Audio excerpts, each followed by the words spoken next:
Center for Transportation Logistics research webinar. I'm Devjit Roy. I'm the co-chair of the center.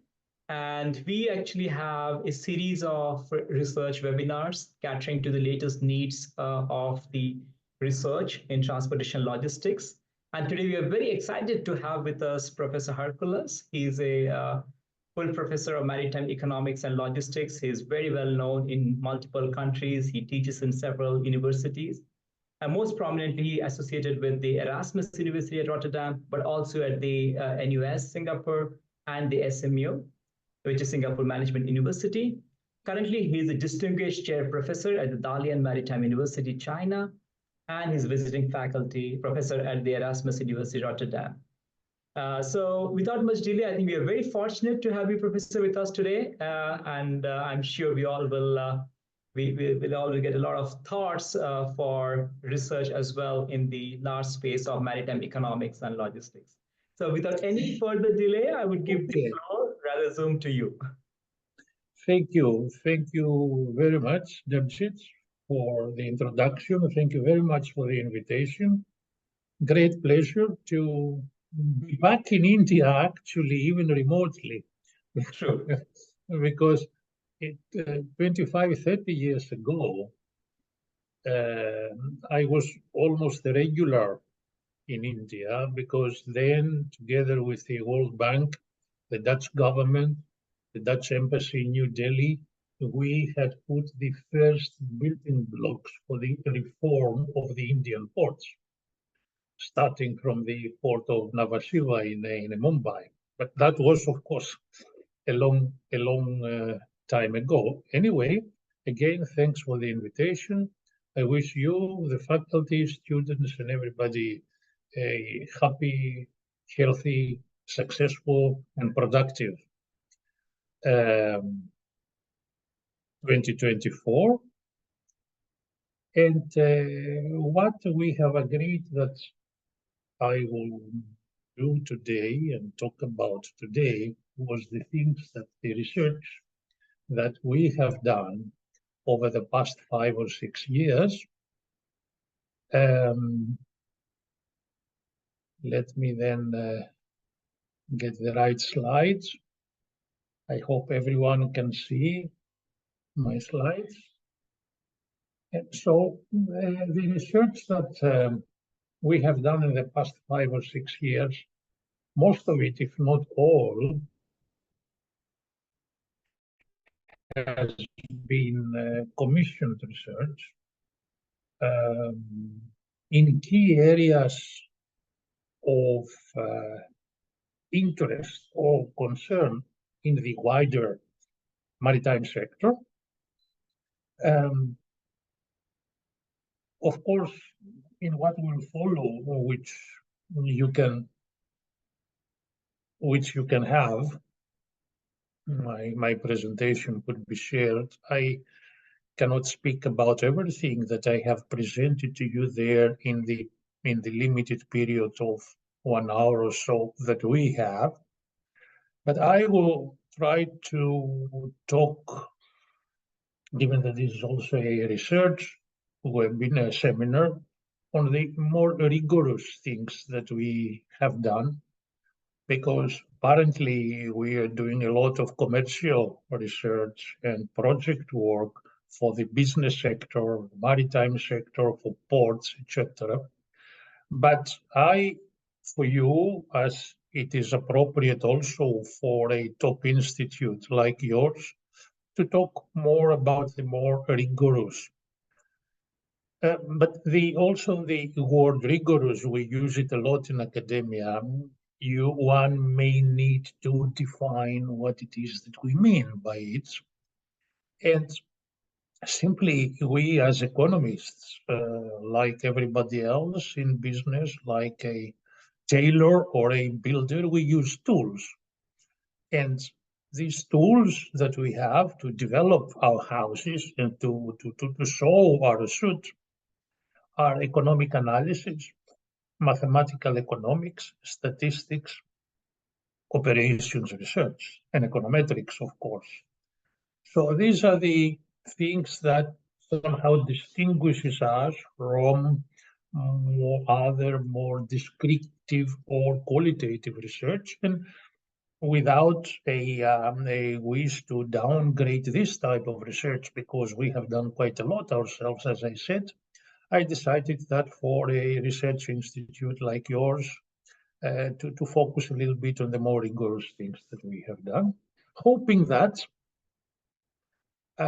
this is what I have been doing all my life, to throw ideas to the younger upcoming generation of academicians, business people, or researchers about the things that they could or could not do if they want to follow the research path or the investigation path, let's put it this way, in our world, which is the maritime sector. The maritime sector that includes three things, as I will discuss in a minute: ocean transportation, ports, port management and port networks, and global transport logistics, which means an integrated way of distributing and consuming in the four corners of the earth, in the wider spirit of globalization and free trade. We have done a lot of things, and here quickly you can see where you can find those things that we are doing. First of all, of course, is the Journal of Maritime Economics and Logistics, which is this one here, and which I edit for the past 26 years or so, and where, of course, Professor Roy is a distinguished member of our editorial board, and we appreciate this very much. You can find a lot of things in my blog, which is this one here. You can find actually hundreds of shorter articles that I upload and publish in LinkedIn on topical current issues, like, for instance, what is going on these days in the Suez crisis, or the divorce between Maersk and MSC in liner shipping, and this type of things, but in shorter articles for a wider audience. And all the things that over the years I or we have done, you can find them in my Scopus, Google Scholar, ResearchGate, and Academia profiles. Then you log in there, you can find everything. So this as regards sources that you could search and discover. And let me start then with this slide. And these are three very important things that we have done in an effort to conceptualize what it is that we call maritime economics and logistics, actually. That was maritime logistics. Let me say, the term maritime logistics was a term that I introduced 20 years ago in the MEL journal.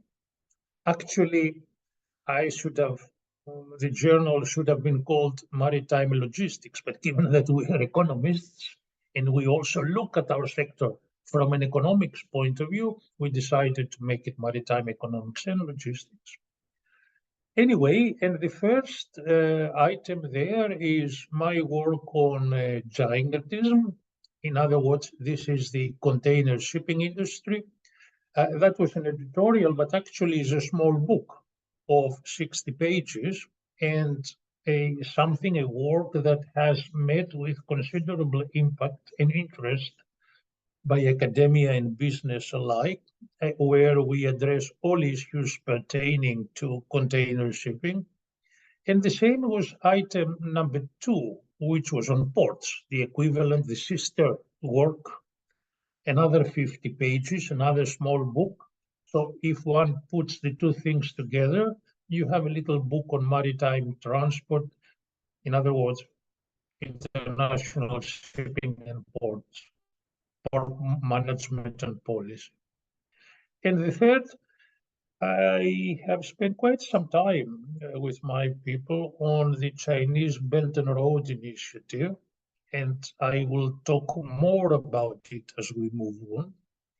And the third item was something that we did with OECD in Paris, with my colleague Olaf Merck, where we tried to see what exactly is the BRI initiative, and if successful, because now it lasts for 10 years or so, 11, what could be the possible impacts on trade flows? Are they going to change? Is the Malacca Strait going to be bypassed in different ways? For instance, through the Kra Canal in Thailand? Is Panama going to be bypassed by building a new canal in Nicaragua?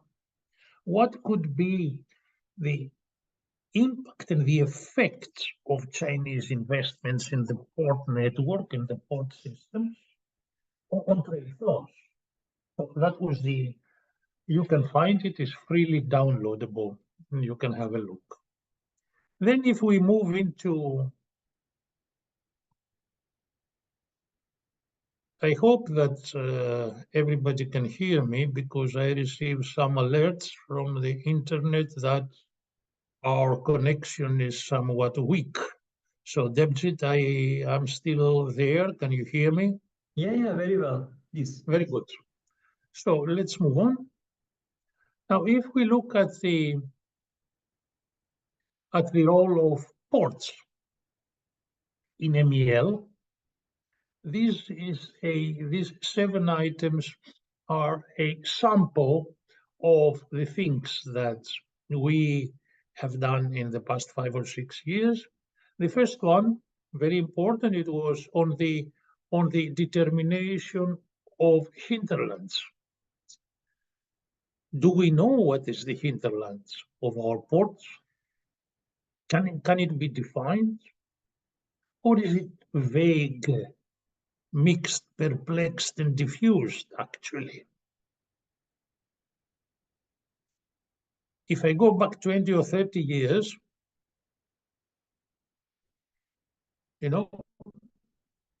the hinterland of a country or of a large port like Mumbai or Rotterdam was very well defined, actually, because infrastructure was not, land infrastructure was not so extensive. We had borders, and everything that would come to Rotterdam, it was meant for the Netherlands. And anything that would come in Hamburg, it was meant for northern Germany. And in this regard, I remember those days, it was fairly simple for my students to decide, to determine, to calculate the optimum size of a port. How big should it be? How small should it be? If you ask this question to a carrier, he will tell you, well, it should be as big as possible, because he doesn't want to wait.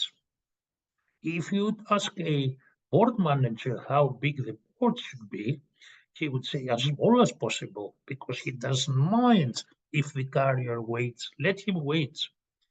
And I don't want to undertake the investments to expand. So, but then during those days, it was very easy to calculate the size of a port. We could use some fundamental economic variables like trade, imports, exports, GDP, consumption, and incomes. And it was fairly easy to calculate the size of a port. When infrastructure developed and when globalization brought down the frontiers among countries, the hinterlands of a port became very diffused and vague. I have made a calculation some years ago. If you want to bring, let's say, a bicycle that is manufactured in Wuhan, China, to bring it to Vienna or Paris in Central Europe, I had calculated that there are 147 different ways that you could do this. In the sense that in Europe Europe is like an island. If you look at our map, and around it we have something like 600 ports. So the bicycle could, in principle, come through any of those ports for the center of Europe. And of course, this has led to transshipment, because when you expand a port, you expand it far beyond the current demands for cargo handling. Managers would like to do this because it makes them feel very important with their achievement. Actually, for 4 or 5 years, I was also running a port somewhere in southern Italy, together with my academic duties. And that was great fun to do this, because after 30 years in academia, I thought that I should put my money where my mouth is. And then I decided to take, or the opposite, and then I decided to take this challenge. And of course, when you, the other reason of building a bigger port than current demand requirements is because also there you have economies of scale. In other words, it's much cheaper to build 2 kilometers of quay wall rather than 1 kilometer of quay wall. But once you have this size, you have to utilize it. And the size of the port is much bigger than national cargo handling requirements. Then you try to go into transshipment, in other words, steal, in quotes, traffic from your competitor. And this creates problems, but we will see those problems of competition among ports a little bit later down. The next one, well, actually, this is where we will look at it on the next one, number 2, which is on port integration. Port integration means that regional ports, or ports in vicinity, as we say, that they belong in the same country or the same economic area, should not compete on the development of infrastructure. That was a principle that I have introduced. Not I, it's a big word, but it has been introduced. China is pioneering on port integration. In other words, ports, regional ports, should talk among themselves in a way that the carrier would find it more and more difficult to play one port against the other. This was something that I had experienced firsthand. When a carrier was coming to my port, and you say, look, Prophetulus, I mean, unless you give me this berth, or unless you can accept this price as port dues, I'm not coming to you. I go to your competitor, which is only 100 kilometers up the road. And this was happening particularly with cruise shipping. And cruise shipping, like container shipping, is very footloose. Today it comes, tomorrow it goes somewhere else. It has no sunk costs or investments to keep the business in a certain port. So in this situation, what I did with my neighbor, we sat down one day over a nice lunch, and you say, look, I mean, it will be stupid to, to be played one against the other. So if this happens, our response should be to the carrier should be, I'm sorry, my friend, I have no capacity to host you. to accommodate you. So stay where you are. This, of course, one could see as a cooperation that is anti-competitive, but is difficult to consider and discuss this type of things with infrastructure development. What we say, however, when it comes to port integration is that, at least on a regional basis, development of infrastructure is coordinated, having in mind the greater interest and the greater good of regional development, and that's the role of the ports, to contribute to regional economic development. And once this infrastructure is developed, then I can invite the private sector, terminal operators or service providers, to come and compete on this infrastructure. And this can be terminal operators, could be tug owners, could be other service providers, anything. But let us do not compete on infrastructure in terms of, you have a terminal, I want a terminal.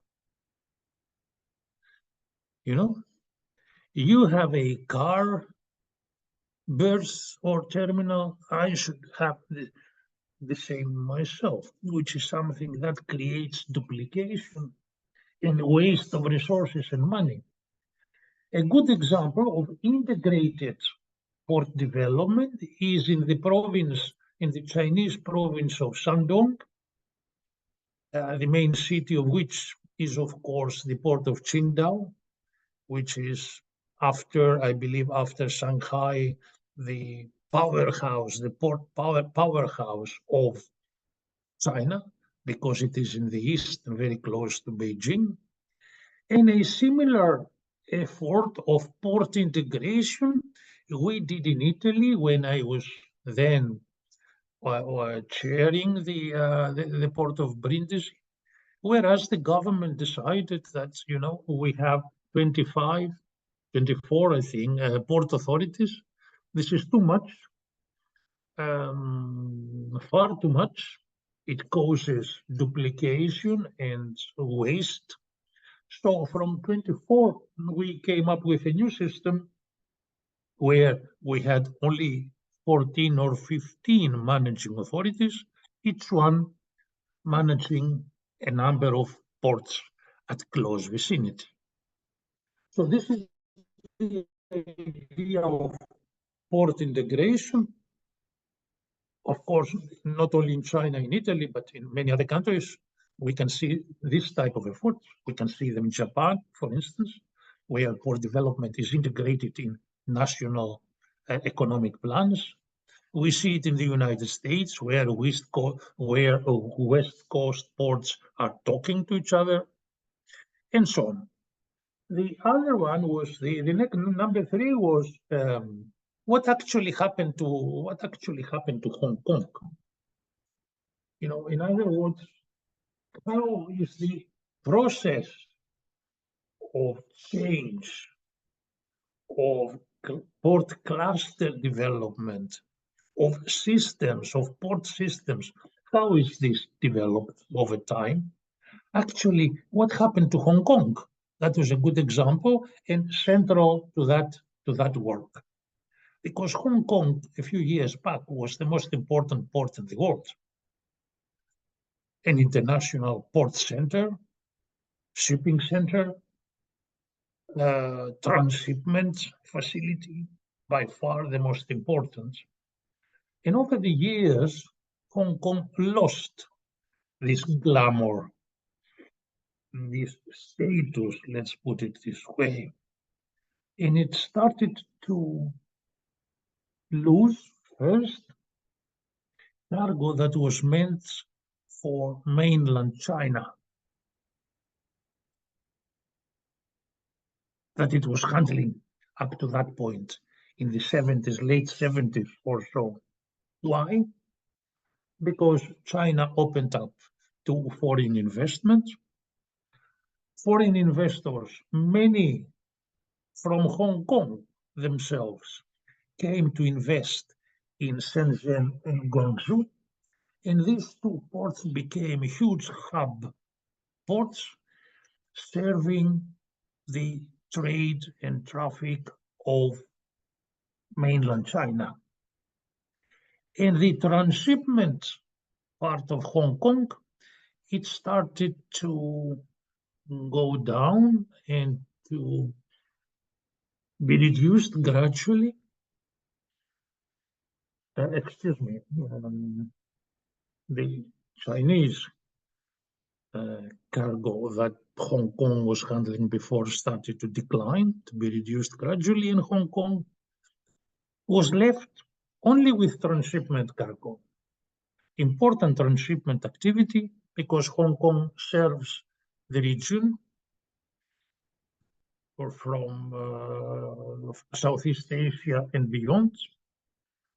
And at the same time, it remains as an important shipping center with a lot of activities like brokering, insurance, law, and other things. So still remains an important port, but it has lost the Chinese cargo that has now moved to the mainland China as a result of investments there when China opened up to foreign investments. The next one, we tried to look at the concept of connectivity because this concept is going around a lot. An important concept, actually, which was pioneered by my friend in Geneva at the United Nations Conference on Trade and Development, UNCTAD, Jan Hoffman, many years ago, and he has refined and elaborated the concept very much, and is a concept fundamental for a port, particularly for a hub port. To be successful, you have to be well connected. Well connected means you have enough services, you have enough companies that they are calling at your port, and you have high frequency of port calls. Because if you have high frequency of port calls, you reduce your logistical costs of warehousing and holding costs. In other words, costs tied up on inventories that you have built or you must build because you don't have frequent connections to the ports.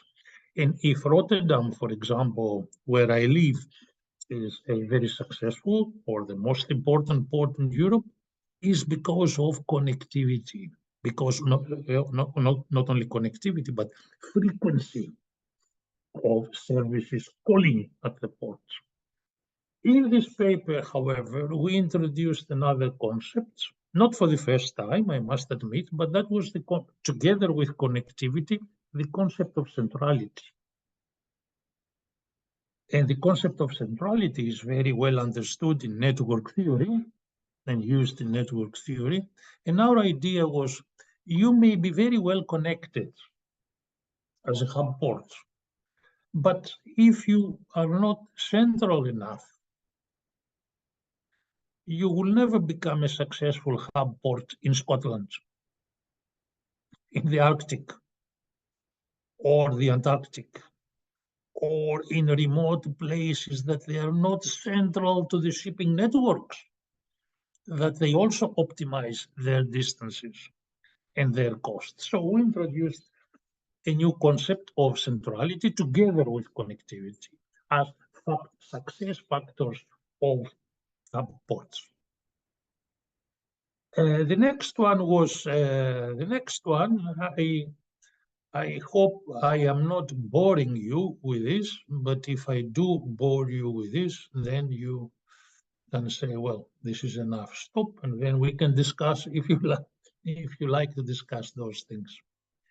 The next one, number 5, was something that we did with colleagues in Shanghai, trying to see scenarios of BRI, Belt and Roads, how they could develop, which port investments will be undertaken and which will not be undertaken, right? What would make sense from the point of view of efficient exports and imports and transport costs? Because a few years back, not today, you know, there was every day almost, and sometimes I was also participating, a delegation from Europe, 10, 20 people coming to Beijing to talk to the ministry about, being included in their BRI plans. Actually, everybody was asking for money and for investments. And China has a lot in Europe, both in the south and in the north. So that paper that work wanted to look, are there meaningful port pairs? Which port should try to do business with what port on the basis of known trade flows? So we discovered something like 15 ports in China that play an important role in BRI, and we found equivalents, always on the basis of trade flows in Europe, suggesting possible port pairs. That was the idea there. Number 6, that was the reason why I mentioned number 6. That was a commercial project, an important project actually, because in one of the companies I cooperate, which you can see it here.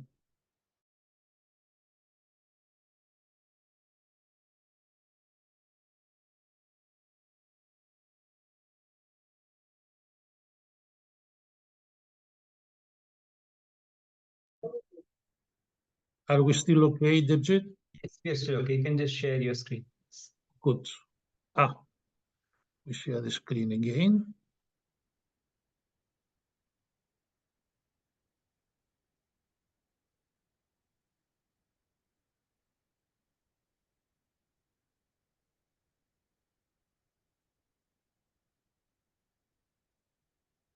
Okay. Yes, we are good. Perfect. So the reason why that was a commercial project by Limestone Analytics, a company that facilitates US investments in the developing world and the port sector, but not only. And among the things that we did was a project on the rehabilitation, expansion, and modernization of the port in Cabo Verde, a beautiful, beautiful island state on the Atlantic Ocean, west of Africa. And the reason why I mentioned this was because the project failed. And the project failed. In other words, the money could not be utilized properly and efficiently spent over the years because of a lack of institutions. And by institutions, we mean control, management structures, banking systems, and a lot of other things. So this is an important criterion when investments are being made, whether institutions are in place, business, law, legal systems, banking, democracy, and a lot of other things that would guarantee, safeguard investments, particularly foreign investments, because otherwise it does not come. Finally, number 7, something we did with my colleague and friend, Professor Nottebohm. We are convinced on the possibilities of green hydrogen as a clean future fuel. And if we see that the amount of investments in green hydrogen are taking place in our port, Rotterdam, and in his port, Antwerp, in view of the easiness of producing green hydrogen, in view of the existence of infrastructure that could be used, port infrastructure that could be used for the production of hydrogen, because the infrastructure that we now have in our ports for fossil fuel, like oil or coal, will not be used for fossil fuel for long. You know, we are moving into a new type of green economy. So this infrastructure, pipeline systems, terminals, and so on, could be used. And Rotterdam is investing a lot. Antwerp is investing a lot. We decided to do something about this. And now I pass to the role of shipping.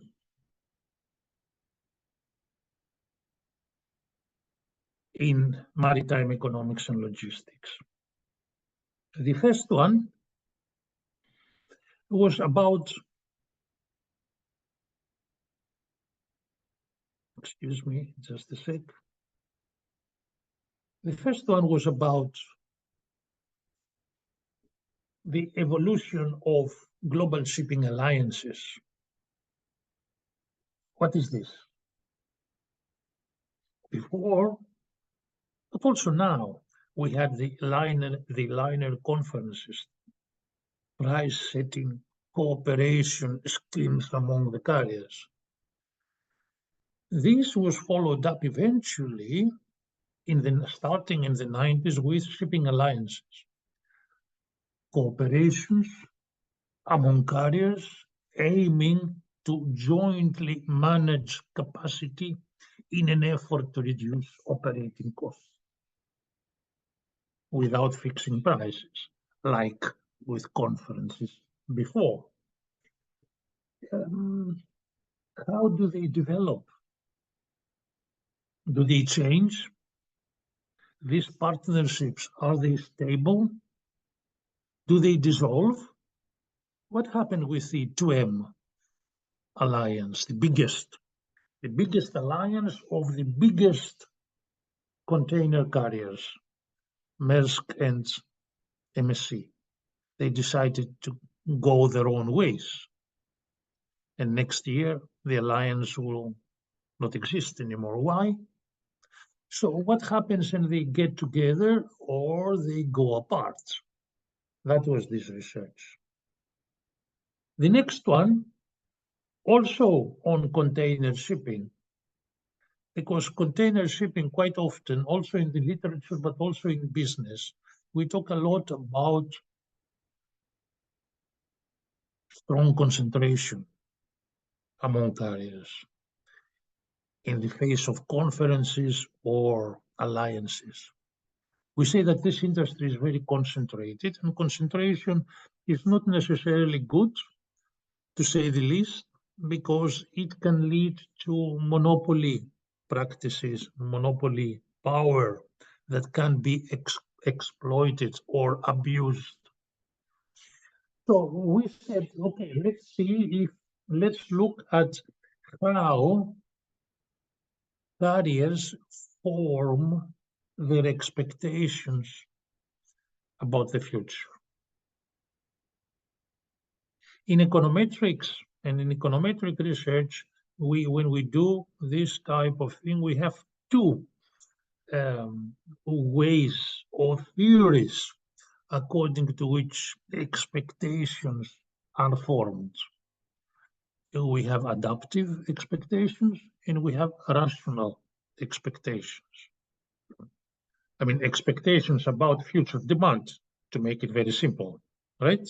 Because if I can form expectations about future demand, then I can decide also how much capacity I need to deploy to serve these demands.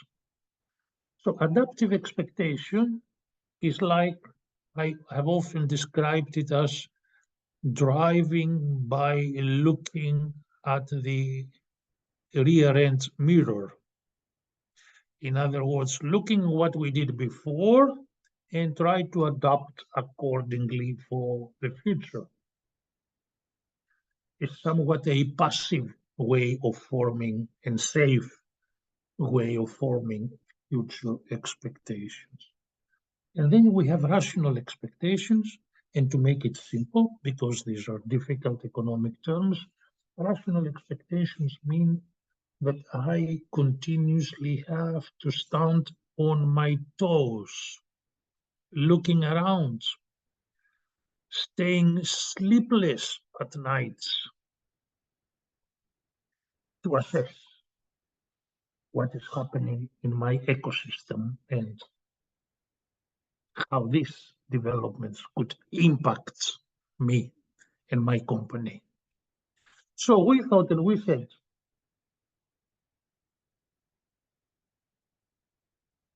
if adaptive expectations are the principle, then I have more concentration, more market power.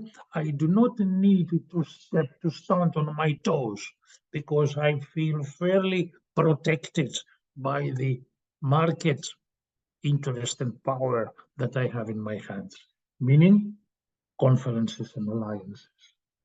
If rational expectations are the principle of forming expectations, this means more competition. If I have to be so attentive, so alert on what is happening around me, this means more competition. And we found indeed that in container markets that they are more competitive, like for instance the Pacific Ocean and trade between Asia and North America over the Pacific, right?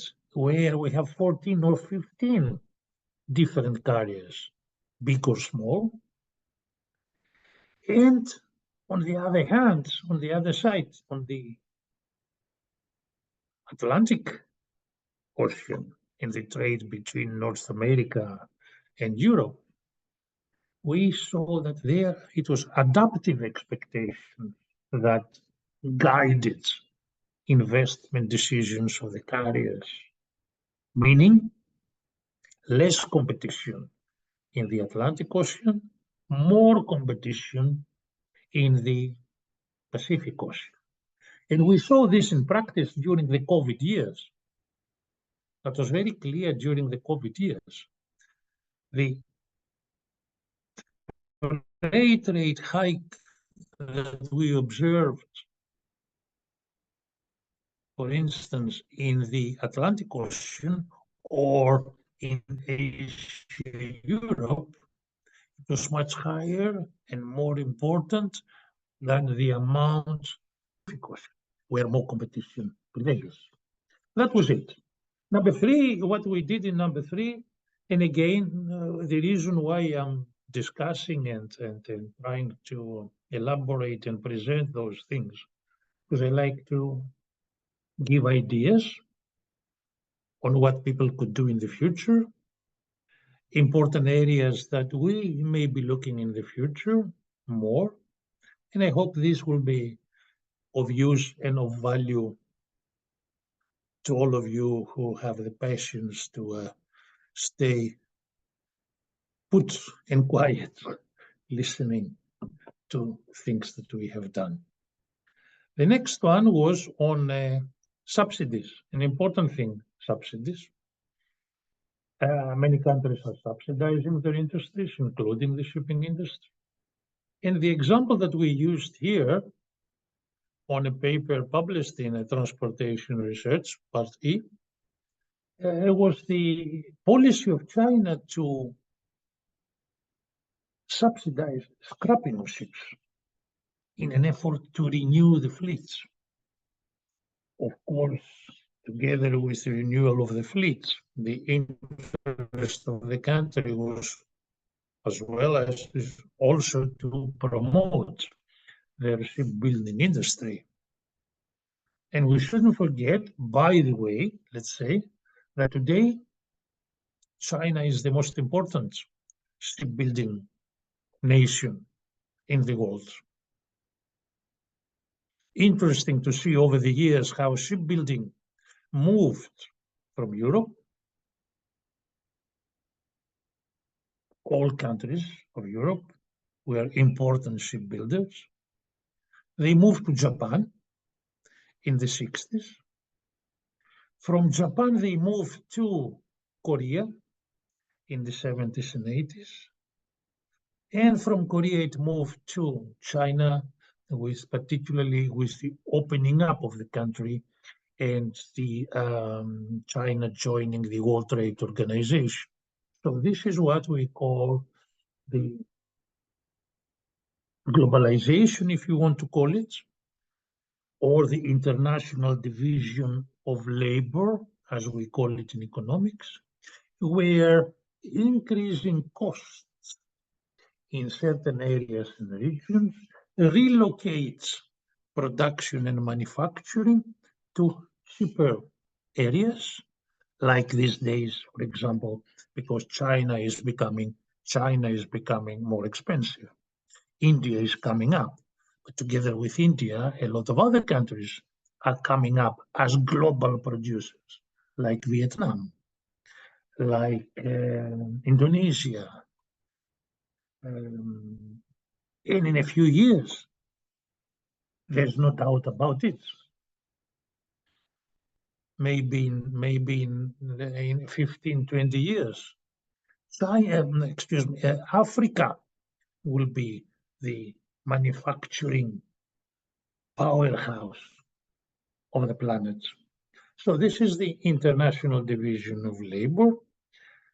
And then to go back to that work, China is giving subsidies so that carriers can scrap older tonnage and build new, more competitive tonnage. This is important because, we tend to keep our ships for a long time. The market is fairly competitive. Profit margins are quite limited. So we tend to keep ships for 20 or 30 years.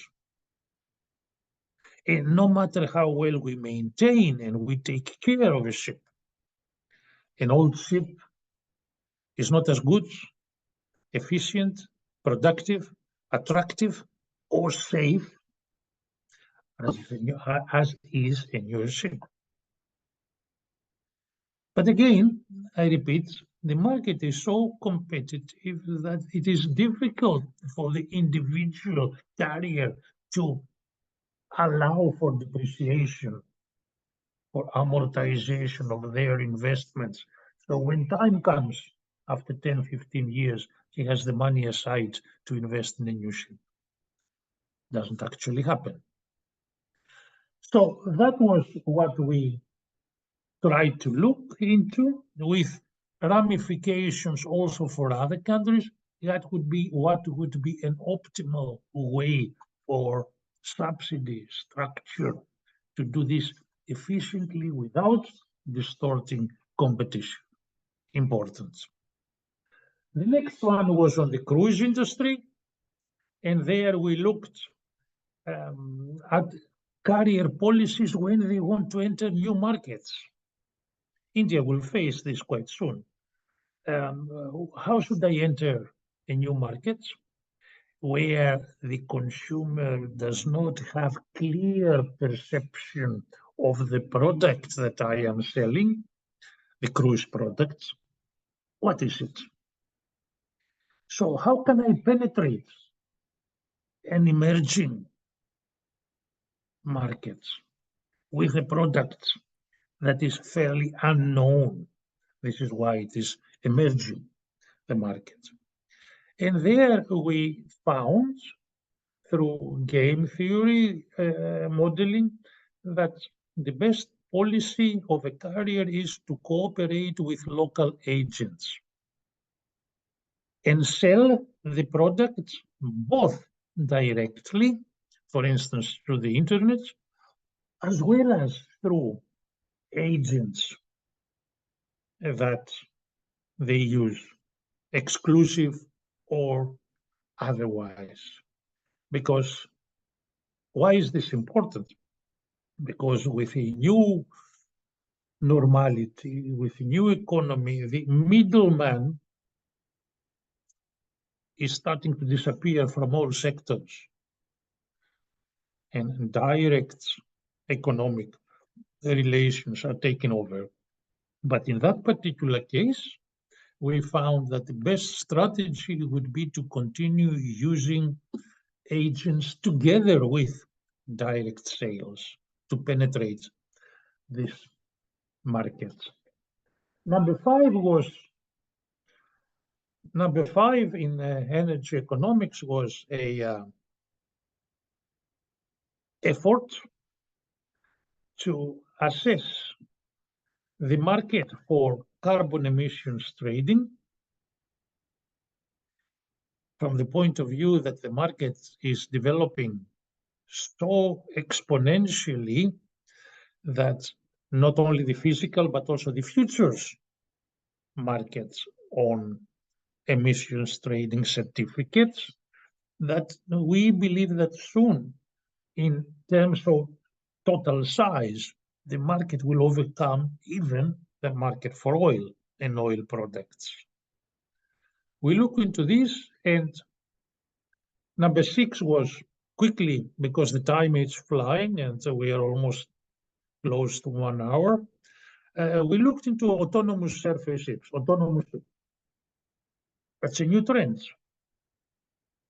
that we see not only in shipping, but we see in all walks of life, particularly in combination with artificial intelligence and similar systems. And there we found that the biggest problem in introducing autonomous facilities and production in shipping is not the ship. There, most of the challenges have been addressed or are easy to address.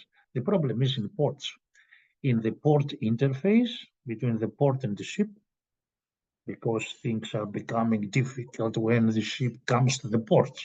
When the ship is out in the open sea, no big deal.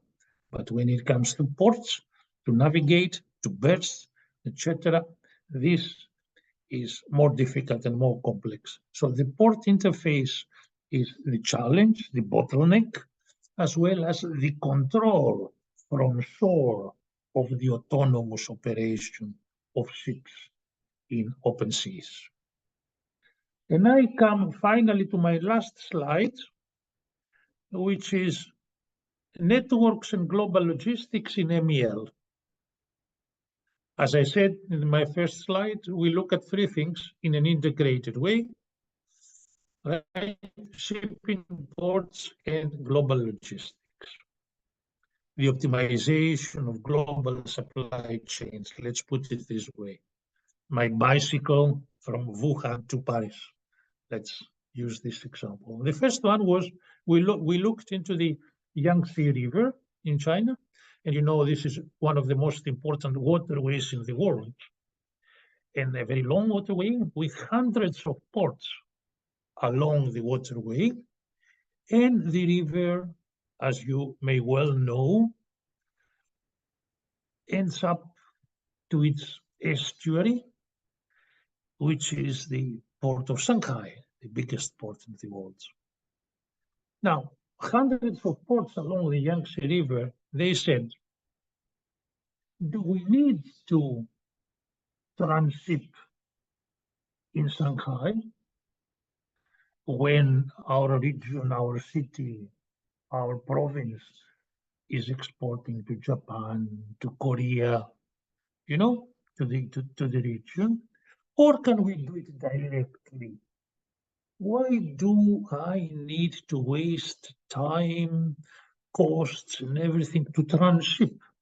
Couldn't I go to Korea directly? So we looked into this, and our answer was yes. This can be an alternative important ports can be developed even further along the river, but we need a different type of ship, you know, because the ship that navigates along a river is very different from a ship that has to go also on the open sea. So there's a lot of research and production taking place now in China on the new type of ship that could, you know, a hybrid type of that could navigate nicely both along the river, which is quite safe and simple, and in the open sea, which is more difficult. The next one was something that we did for Africa, looking at the west coast of the continent. With the World Bank, we had done something similar on the east coast, from Dubai all the way to South Africa. But here, the idea was to see a cluster of ports on the west coast, and what would be the ideal way to compose this cluster so that it makes trade more efficient, a fundamental concept in the BRI initiative. More efficient, not only for China, let's put it this way, but for everybody else, Europe in particular, who is trading with the west coast of the continent. Finally, then the last two, the number three was a work on a novel concept, novel at least the way that we look at it, the concept of a dual transaction. You know, when a truck comes to the terminal to deliver a container, it goes back empty. When a truck comes to the terminal to pick up an import container, it will go there empty. So in both cases, one of the legs of the trip is, as we say in shipping, a ballast leg. A ballast leg. In other words, one of the two is legs was empty. Can I optimize this? What does it take? What are the issues on the terminal? If such a system exists, the external truck that comes to pick up or deliver a container cannot wait. But of course, it will interfere with the internal trucks that they have a job to do. Can I solve this problem and give priority to a dual transaction truck? And how can I talk to exporter and importer so both of them, they use the same truck, both for coming and going from the terminal, something that could have important implications for emissions, air emissions from road transport. And last thing that I have put there down for you with another colleague in the United States, we looked into what actually happened during the COVID years. And we called it, is it a perfect storm or is it an imperfect supply chain? And the result was that these 2 years were such a mess that we hadn't seen ever before in our life. And it was an imperfect supply chain because it did not have the capacity, the slack, or the redundancy, as we call it now, to absorb the disruption of COVID. As a result, shippers were complaining, containers did not exist, and they were throwing around everywhere and left abandoned. Prices were skyrocketing, And it was such a disastrous situation that in the United States, at least, exporters went and complained to President Biden and said, well, look, this situation here is totally unacceptable. If you want to protect the country and the trade of the country, international trade of the country, you need to do something because we don't have containers. And exporters in North America, they did not have containers because the carrier would prefer to take an empty container and transport it empty to Asia, where there was tremendous demand for containers, rather than make it available to a local American exporter. So President Biden went to the Federal Maritime Commission and said, well, the regulatory authority of international shipping, and said, well, guys, have a look and let me know what is going on here, because people are complaining. He was quite open and outspoken himself. The FMC looked into the matter. As a matter of fact, they were looking into this matter a long time before COVID. And then the result was there's nothing sinister behind carrier policies. It's just a matter of demand and supply, nothing else.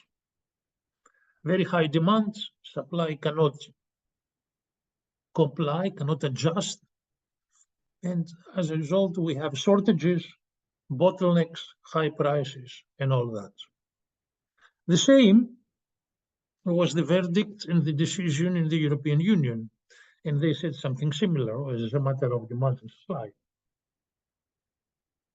But then, some time ago, recently, as a matter of fact, the European Union, the European Commission decided that in the future, as of next year or so, global shipping alliances will not be allowed to trade in the continents.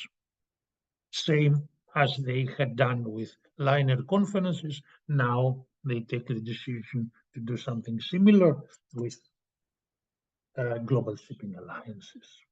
No? I believe this is wrong. 15 years ago, we said the same with liner shipping conferences.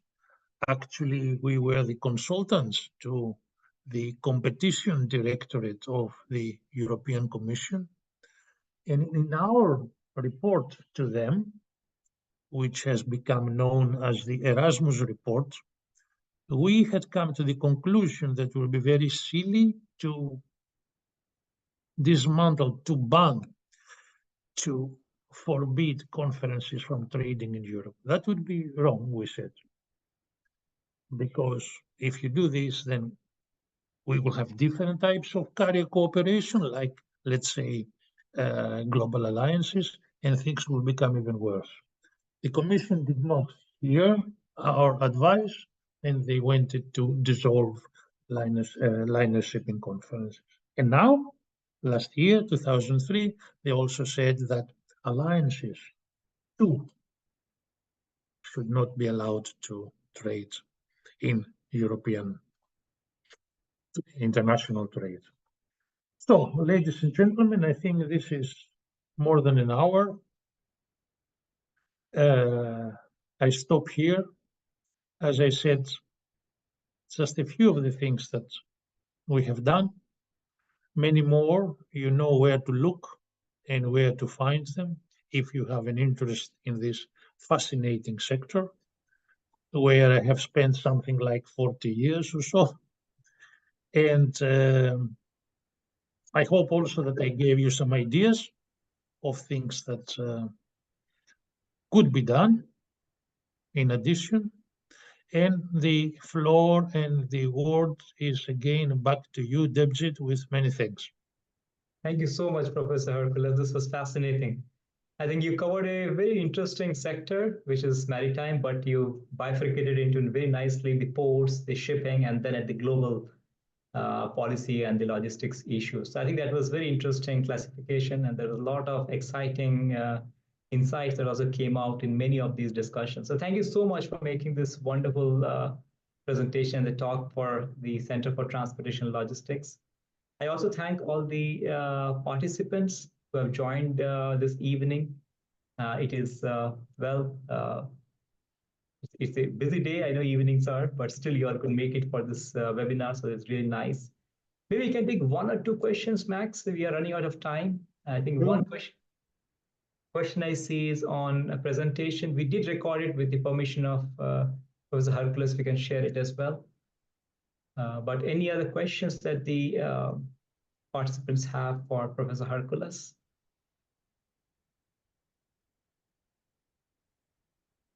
I see here in the Q&A an old friend,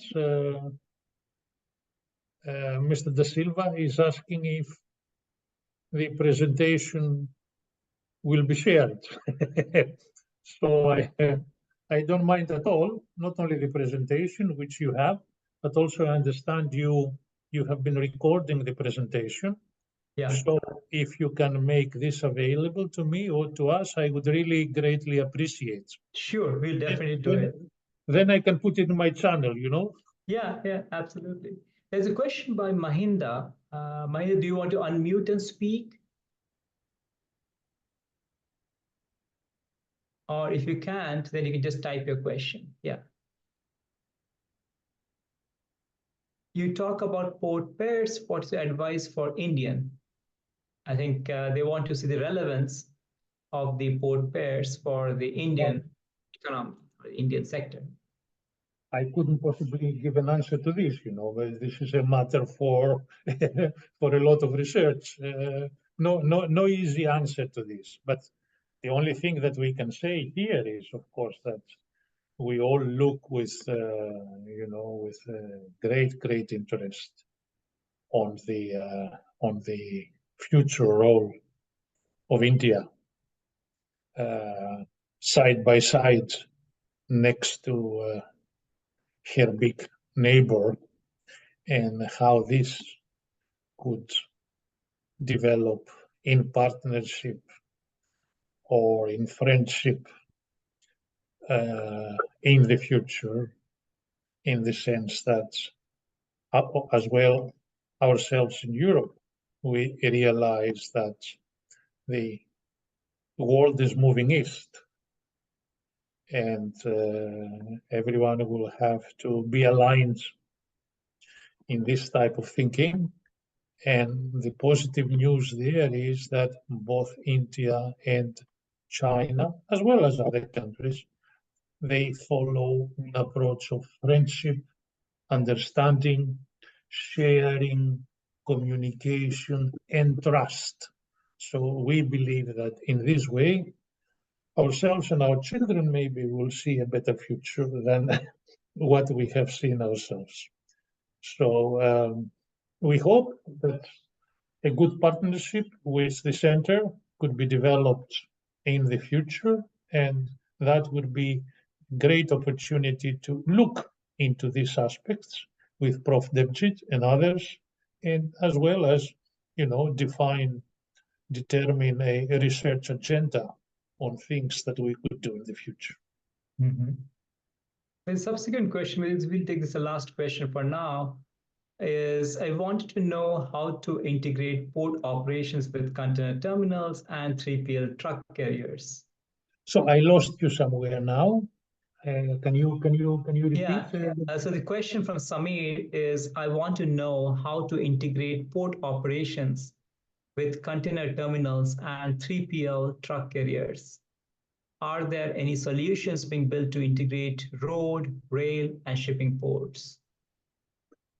Well, a good example. Professor, just to give a context. So India has been now developing multiple, what is called the multimodal ports, right? Which has multimodal facilities where there'll be hubs larger warehouse facilities, but also they integrate very well with the waterways, with the rails, with the roads. So they're trying to develop more integrated solutions, right, which are called the multimodal parks. So you gave the answer yourself, Prof. Debjit. So you answered the question yourself.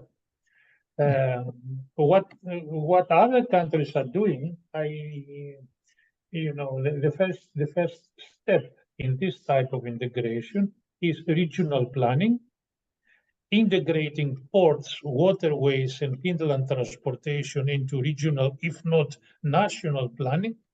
That was the example and the model that we introduced, for instance, in Italy.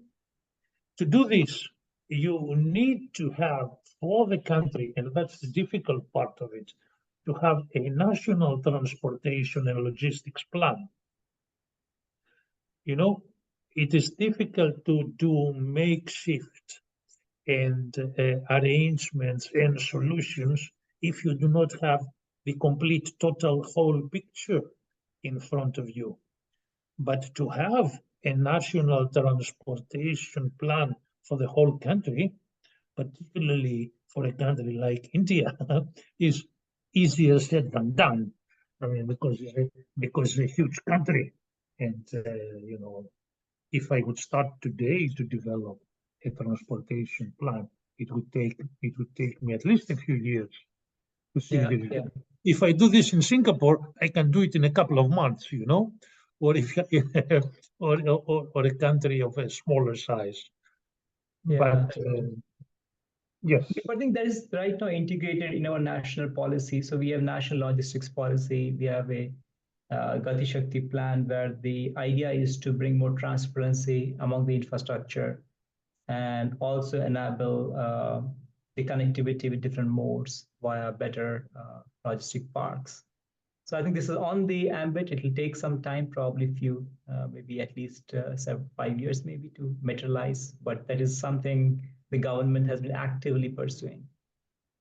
That is very good. And since really I would like to find the opportunities to study what is going on in India and what are the plans of the country for integrated transport systems, including the ports.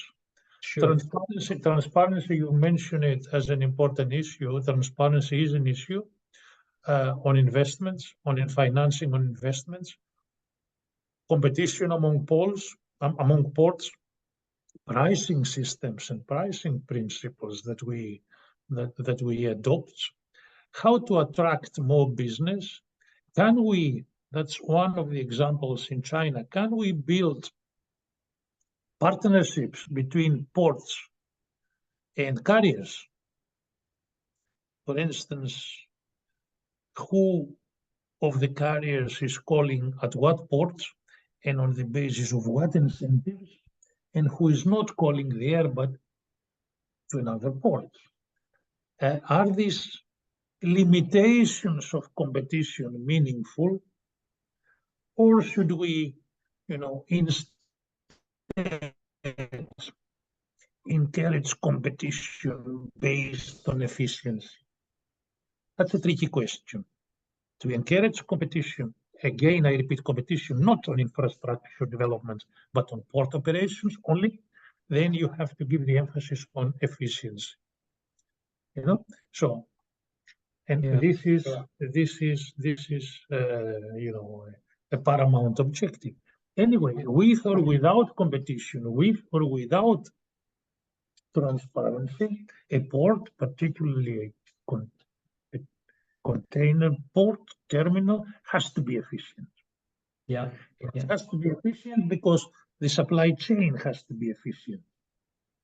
And if the supply chain is efficient with all its components, the port cannot remain inefficient.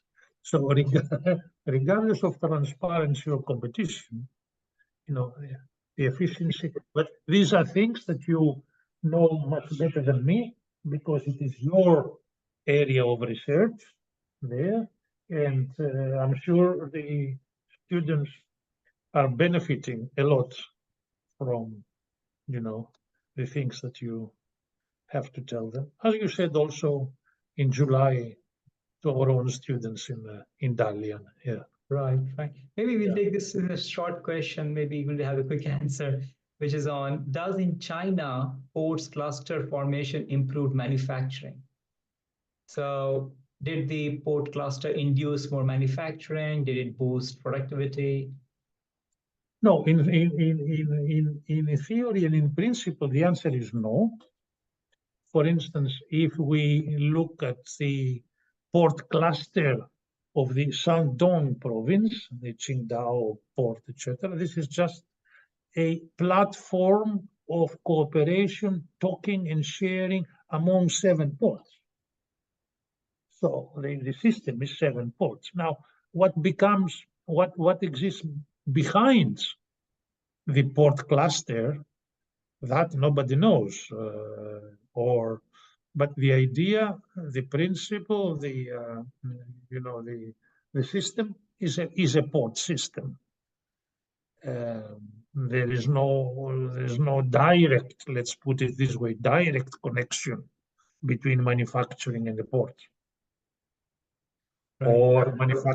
Or manufacturing facilities in the port,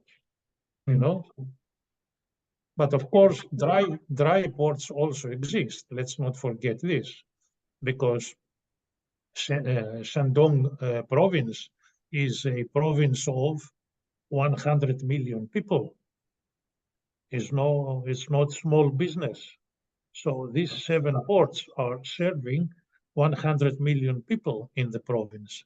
As a result, if I would like to see partnerships and cooperation between transport and transport systems and manufacturing or the consumer, I would look into the dry ports, right? I would look into the hinterland dry ports in the country as facilitators of manufacturing until we arrive at the seaport. Beautiful. Yeah. No, I think that was a great conversations and great session. Professor, thank you so much for joining us this evening. Thank you. We all benefited with having your presence. So thank you again, and look forward to meeting you in person sometime. Thank you. Thank you. My pleasure. Thank you. Thank you all. Bye-bye. Goodbye.